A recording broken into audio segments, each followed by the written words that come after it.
Hello and welcome to a new episode of the CTO Show with Mehmet. My name is Mehmet, and in each episode, I discuss different topics from emerging technologies, cybersecurity, digital transformation, AI, and also I focus on startups and entrepreneurship. And today, I have a mix of both with my guest today, Ayush, who's joining me, by the way, here from Dubai. We are both in Dubai. And Ayush, thank you very much. You have been a tech entrepreneur, but I want you to introduce yourself to the audience to know more about you and what you are doing. Thank you, Mehmet, for having me on the show. I appreciate being here, and thanks for the introduction as well. So I'm currently the founder and CEO of Software, as you said, based out of Dubai. My journey started off as an entrepreneur when I, sort of grew up here in school. I had my first company. It was a T-shirt company, and then I had another company that I'd founded with a friend of mine. My roommate in university was basically an online platform for tutoring. Think of it like Uber for tuitions. It was a tech platform based in the US.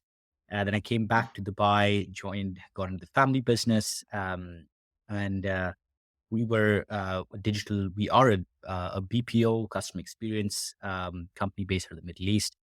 Um, and we used to do a lot of IT software distribution and implementation. Um, and when I saw a massive gap in the market when it came to businesses who are trying to implement software, small, medium businesses, and the software companies that are providing it. There was a massive lack of information and knowledge transfer that was not taking place. Businesses did not know what problem software and SaaS could solve for them, and hence they were not looking for the right kind of products and the right kind of solutions. And software companies in the Middle East, outside the Middle East, um, were not able to find the right business who were looking for their software. So we built out a platform to sort of facilitate that interaction and facilitate that discovery process. And that's where Software was born out of. So Software essentially is software with a Z. And we have today more than 6,000 software companies on our platform.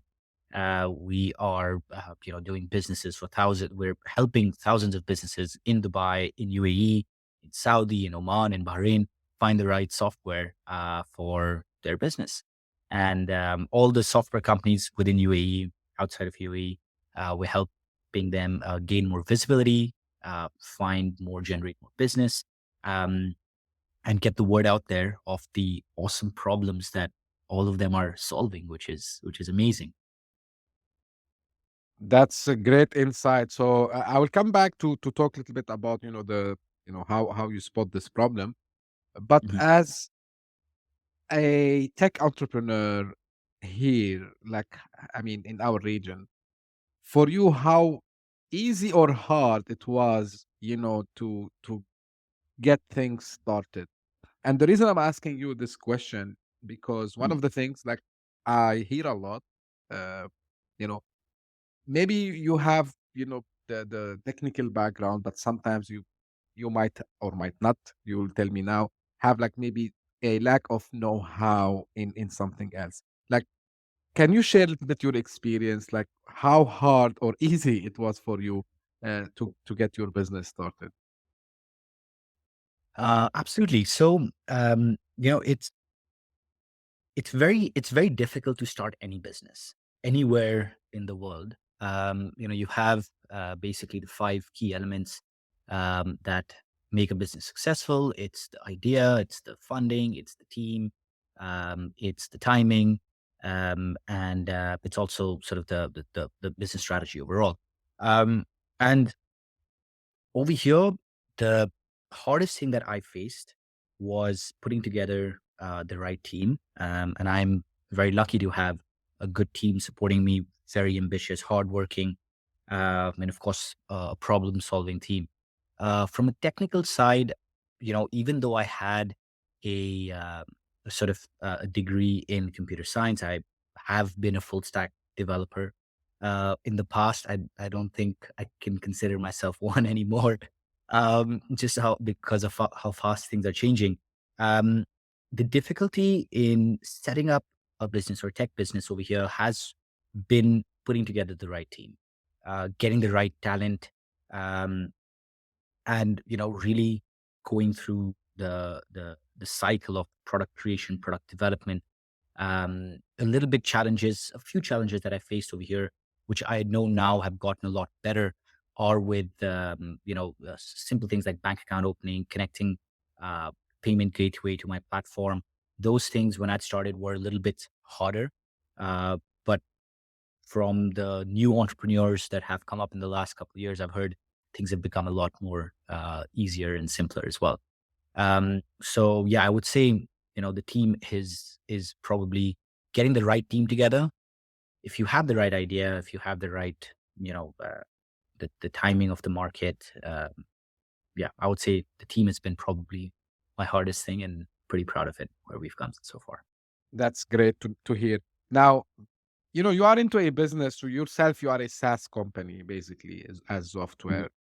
mhm, But at the same time, I believe you have to interact with vendors who might be also in the SaaS as well. mhm.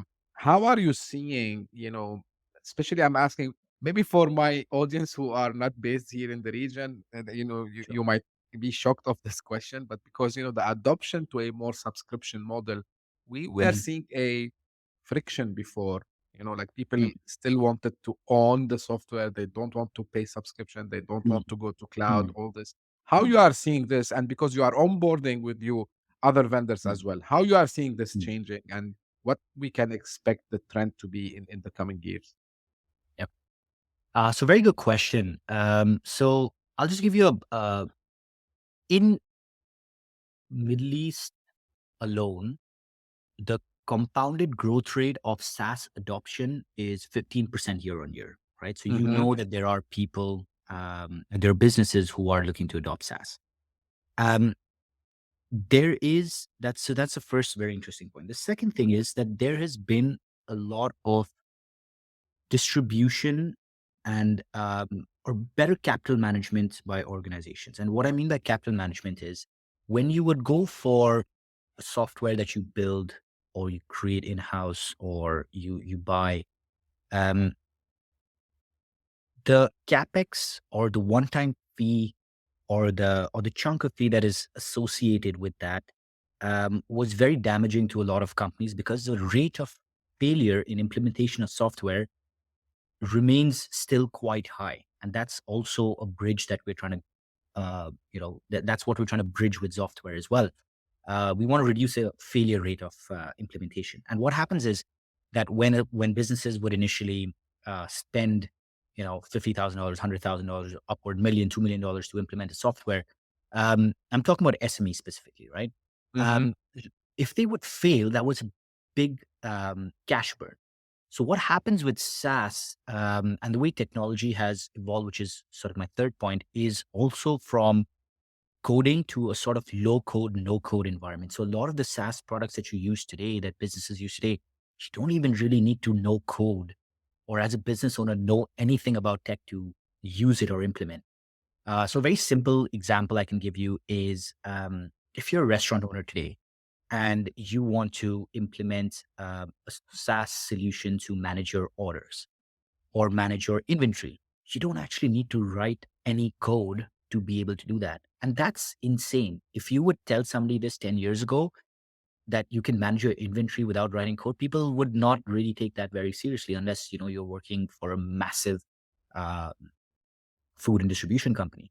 So the fact that low code, no code environments have actually seeped into SaaS at such an affordable price point, um, it doesn't make sense from a cash flow perspective. It doesn't make sense uh, for from a coding perspective to build things out yourself or pay that one time fee when you can just get it for $5 or $10. And for the SaaS companies, that's great because that's what helps retain customers over a long period of time. It actually keeps them innovating to make sure that their customers don't leave.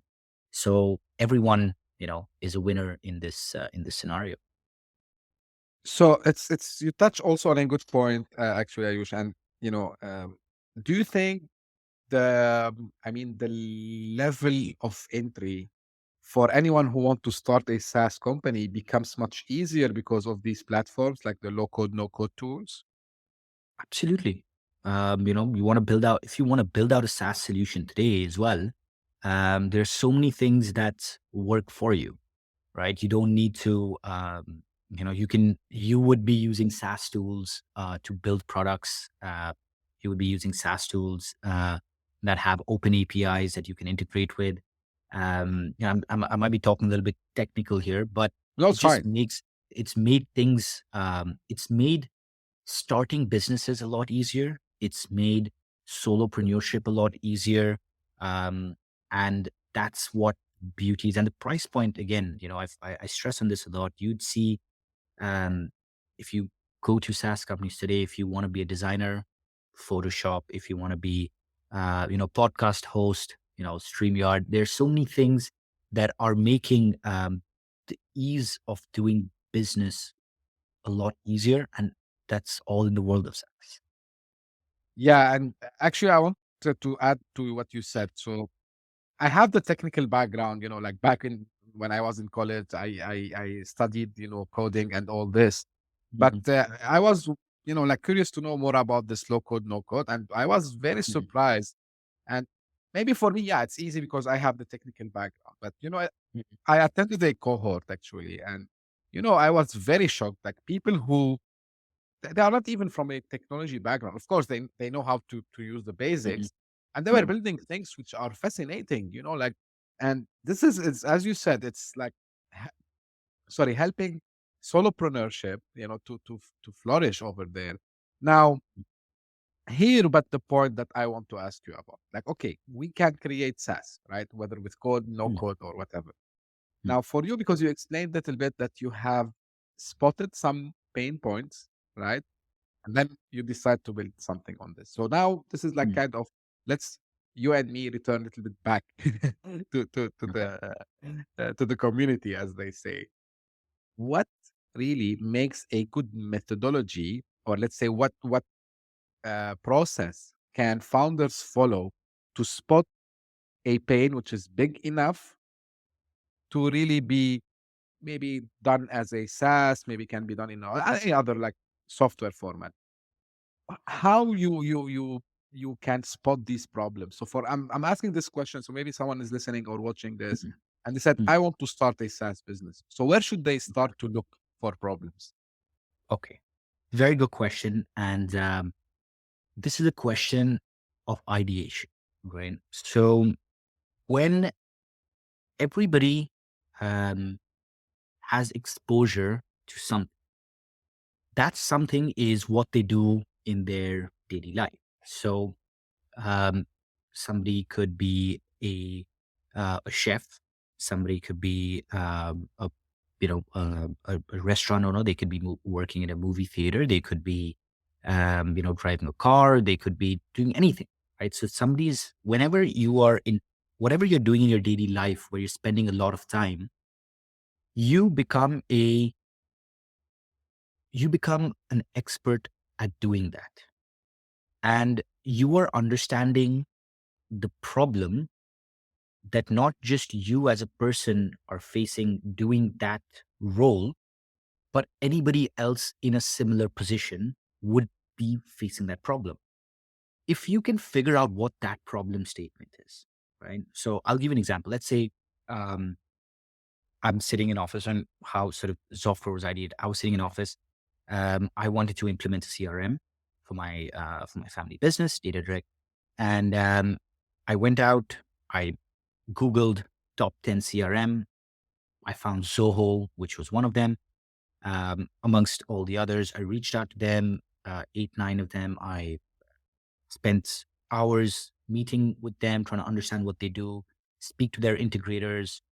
I implemented, I selected Zoho, I implemented in my business, and the implementation failed. Through this process, I spent maybe about 60 to 80 hours, right? From Wow. scoping to selecting to implementing to everything. And me and my team, it was a 6 month process, right? After all of this, it failed. So I realized that if I am facing this problem, then there will be a lot of other people facing the exact same problem when it comes. And I was technical, right? Yeah, I was a technical person and I failed implementing a simple CRM. Why?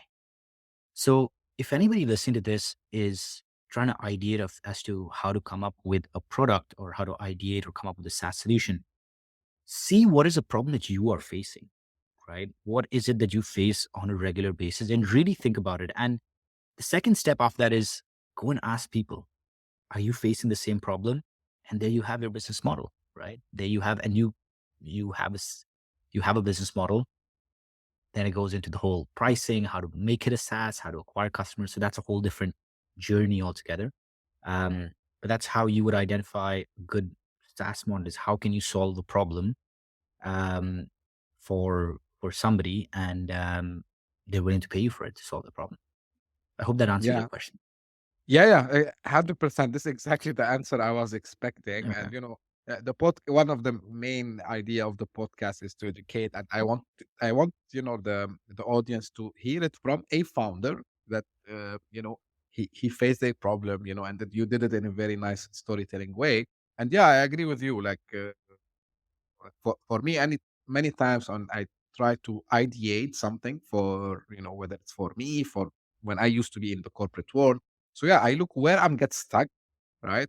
Hmm. Whether it's from time perspective, money perspective, risk perspective, and then I say, okay, that means we can optimize this area. And when you are optimizing something or getting it from point A to point B. This is you have an idea, and you might go and, as you said, ask fellow people to, do you face the same problem? And if you have like enough people saying yes, then okay, that is worth to explore and put it in front of, of the audience. Now, one thing I wonder, Ayush, like about it. Now, if you look at other geographies, and when it comes to launching a business, we see multiple things happening. So you see some teams, for example, they go on platforms like Product Hunt, right? And you see people they go on something like Beta List. Some people use Reddit. Honestly, I'm not seeing this here in our region, right? And I know a couple of people who tried to launch things and they failed because they didn't validate. Why do you think still here we are lacking this little bit, I would call it culture of having these, trying these platforms, or maybe I don't know if we could have a local something like this here also as well. But what do you think the main reason is? So that's a very good, you answered the question in the question, and it is to do with the culture, right? The development culture over here is still in its very nascent stages. Um, Innovation is in its very nascent stages over here. Um, and it would be very interesting to have a company like this. Um, there is a, if you look at Dubai, and this is my opinion about Dubai, Dubai is actually, in my opinion, the best test market in the world. Right, And why I think it's a brilliant test market is because you have a very diverse population, right? 85% of the people are expats over here. So you have a massive nationality split. So you can actually test your product is working with which nationality. That's the first nationality split. Second is everybody over here in Dubai is employed because you have to have a visa to be here. So that means that there is a high per capita. So people are willing to pay. right, Testing a product in a market in which you have to give it for free is very hard to sustain, right? Because it's very difficult to sustain something that you're offering for free.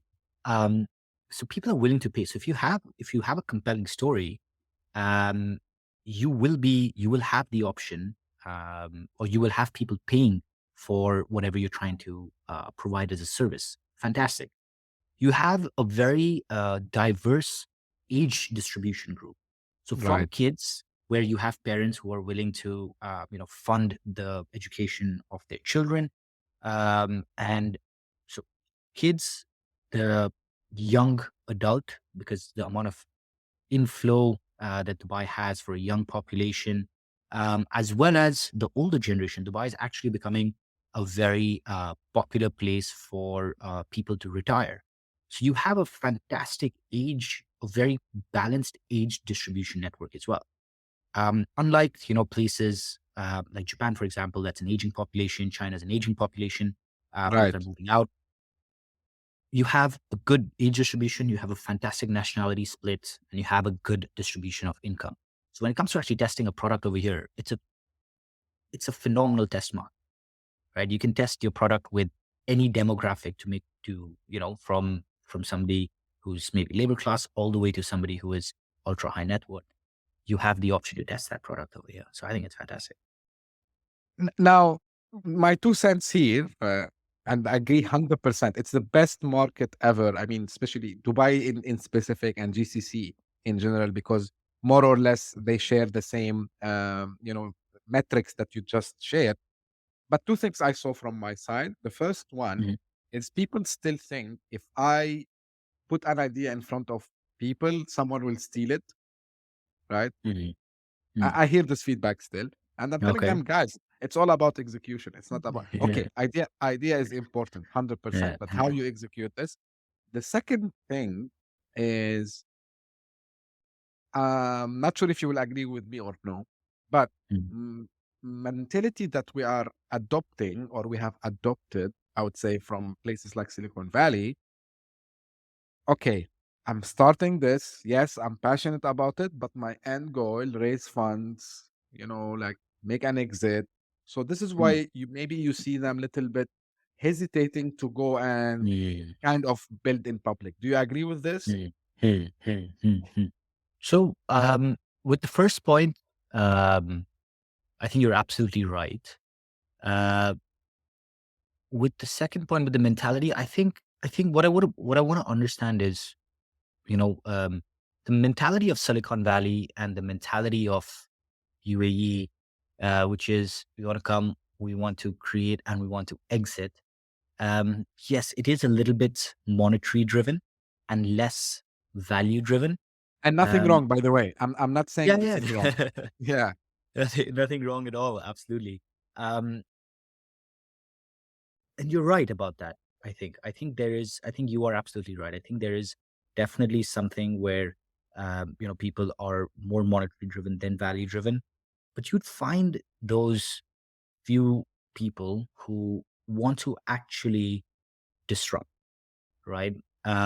So for me, I can give you my example. I know that I want to disrupt. I want to help businesses not go to the same problem that I went through because, in my own selfish way, that is very self satisfying to me that I'm helping people, right? Like and maybe this goes into a slightly philosophical conversation, but um, when it comes to when somebody helps somebody, when I help somebody, it makes me feel good, right? Yes, the other person gets helped as well, but it makes me feel like I've done something, I've accomplished something, I've added value. that's great. And I do it also for myself. Yes, I do it to help people, but a little bit of the selfishness comes in where what I like to say, it's like being good selfish, right? Yeah. Where I'm doing it to help other people to make myself feel better as well about what I'm adding to society or what I'm doing in my life. So I think there would be maybe a few people who might want to add value. So yeah. Well, actually, I don't call it personally being selfish. I call it like self-esteem, which is Hmm. something very important, I would say, especially Hmm. for a mentality of a startup founder or an entrepreneur. Now, because we touched base on the fundraising, and now I would Hmm. be selfish because Okay. uh, selfish in business. Um, we are building actually a platform, and then I will ask the question. Mm, One of the main also pain points I'm saying is, getting funds, right? mm, Because mm, sometimes, not all cases you can bootstrap your business for mm, different reasons. Maybe you don't have mhm, enough money in the first place. You have a great mm, idea. You don't, you need some help. So, mm, right. So I'm trying to with a friend to build this platform where we can let entrepreneurs or founders get connected to investors and then talents and so on. mm, Now, from your experience, right? And you have built a couple of uh, startups, and you Mhm. have the business now. Um, like how you know you can explain to the audience your experience with fundraising, right? And what advice you can give for them if they are looking to raise capital. Okay. So the first thing what I realized when I started fundraising is that investors today, it depends who you're talking to, right? So you have your angels, you Right. have your VCs, you have your, when you go institutional, then you have your private equity, stuff like that, your large funds. So, and then your general public when you, of course, go IPO. So let's talk private markets, right? Angel investors today find it very difficult to get connected with the right startup Hmm. because they are very limited to their network. So angels are constantly looking at ways to find a pool of startups so that they can select which they feel is a good one to invest in. So that's a big problem faced by angels. The network today in between the VCs, at least in the Middle East, is a little bit smaller. So when a Hmm. deal comes to one, it sort of gets floated around the others. So the venture capital space still knows a little bit about what's going on. So it's really the angels that find it difficult to get connected with the right startup. On the startup side, um, funding today in 2023 is a little bit more difficult because of the interest rates that have gone up. So valuations have been cut. Founders don't want to Right. give up too much equity. So there is a little bit of a shortage. I wouldn't say a shortage of funds, but it's more the valuations that founders were seeing in 21, 22, 2020, 21, 22 are not the same in 2023. And you could expect that through 2023, hopefully by the end of this year, sometime early 24 or mid 24, you'll see the valuations going up a little. Funding still is a little bit of a challenge. I know the government is trying a lot over here to promote funding. They've come up with a few funds themselves. Um, and they realize that the SME, the small, medium businesses, the startups, that is the backbone of any Hmm. economy, right? Correct. And that's what they're trying to promote in this market. Um, so if the startup has the right fundamentals and they're not trying to get the multiple of a Silicon Valley, entity, then they are in a much more easier space to raise capital in the Middle East as well. So it's not difficult if you have the right fundamentals, if you have the right structure, the right team. You are not um, overly, your burn is not too high. Your model is, you have product market fit. You are able to get that institutional funding. Um, if you are trying to raise before you have a product, and that's when you would go to angel investors. Yes, there's a little bit of a gap for angel investors to find you and for you to find the right kind of angel investors. That gap, I think, still exists if you're pre product market That's great. And you evaluated my my business idea. Thank you very much. thing. Yeah, so this is Sure. what we are trying to do. Like soon. Actually, Mhm. we have kind of an MVP, let's say. Okay. But yeah, but I will be very soon. I think in a couple of I wish you all days. the best. Yeah, thank Amazing. you. Oh, that's very soon. Okay. Good stuff. Yeah. So yeah, because honestly, I faced this when I was younger. Like I always wanted Mhm. to have a startup, and I didn't have the know-hows. I don't know where to Mhm. find the local investors. And all this. So Mhm. it came from a personal experience. Now, I Brilliant. usually before we come to close. Now, what is the advice that you can give to fellow people who are thinking to just start in the tech industries? What you some of the few of your experience, let's say, put it this way, you can give to them?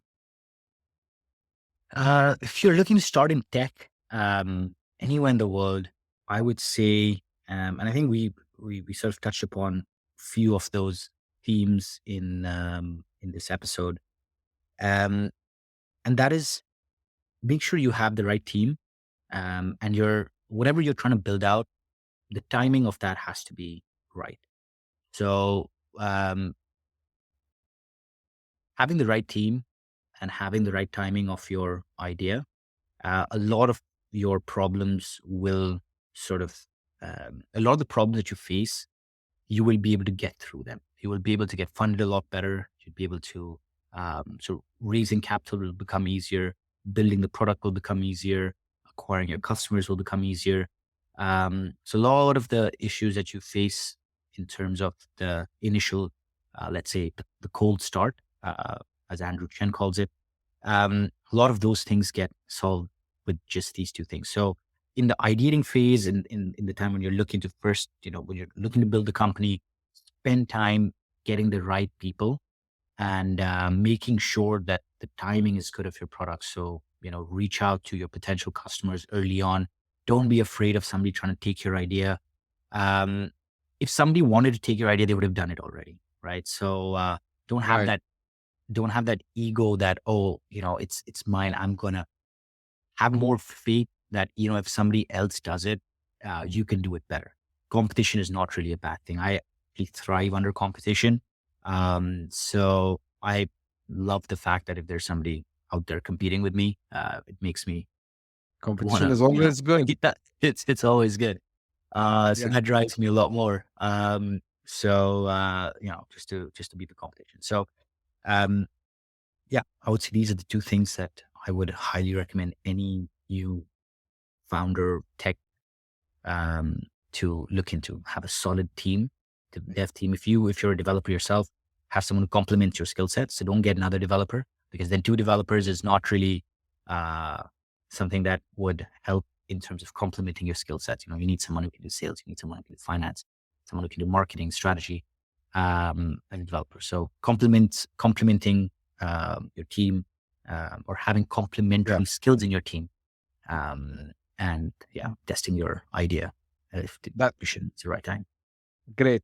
Uh, Sorry, because I remember that I had to ask you this question. I said like this Yeah. will connect.